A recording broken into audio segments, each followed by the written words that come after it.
కరివేపాకు పొంగల్కి first 1 cup పెసరపప్పు, 1 cup rice తీసుకొని వాటిని బాగా 2 టైమ్స్ వాష్ చేసుకోవాలి.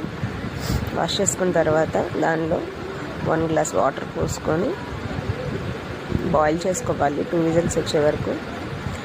ఆ బాయిల్ చేసుకున్న తర్వాత ఆ ప్రెషర్ మొత్తం పోయిన తర్వాత కుక్కర్ లిడ్ ఓపెన్ చేస్తే ఆ రైస్ మొత్తాన్ని బాగా స్మాష్ చేసుకోవాలి.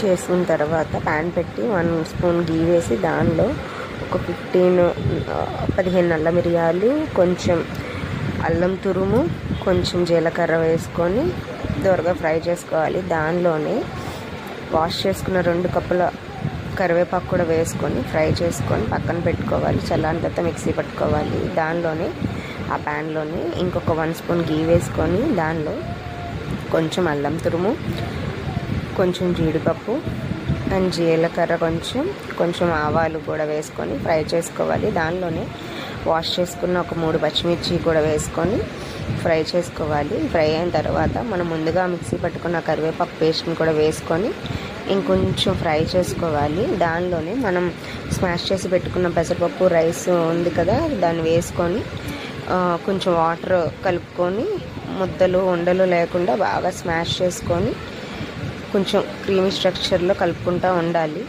దానిలోనే 1 స్పూన్ గీ వేసుకొని కలుపుకోవాలి మధ్య మధ్యలో. తర్వాత మన టేస్ట్కి సరిపడా సాల్ట్ వేసుకోవాలి. వేసుకున్న తర్వాత కొంచెం అసలు అడుగు పట్టకుండా ఉండలేం కట్టకుండా బాగా దాన్ని కదుపుకుంటా స్మాష్ చేసుకుంటూ ఉండాలి. కొంచెం బాగా మెత్తగా ఉడకాలి ఆ రైస్ మొత్తం. మళ్ళీ అట్లా కలుపుకుంటూ తిప్పుకుంటూ మనము దాన్ని ఉడికించుకోవాలి. టేస్ట్ అయితే చాలా సూపర్గా ఉంటుంది. కోల్డ్ అట్లా చేసినప్పుడు మనకి కొంచెం గొంతు బాగోనప్పుడు చాలా టేస్టీగా ఉంటుంది. అండ్ మార్నింగ్ టిఫిన్స్ టైంలో కూడా చాలా టేస్ట్. ఆ టెంపుల్ స్టైల్ స్మెల్ వస్తుంది. అసలు అది బాయిల్ అవుతుంటేనే చాలా అసలు అరోమాకి తినాలన్నంత టెంప్ట్ అవుతాం మనము. అంత బాగుంటుంది. పిల్లలకు కూడా నచ్చుతుంది. అండ్ మార్నింగ్ బ్రేక్ఫాస్ట్లో అయితే అసలు సూపర్గా ఉంటుంది.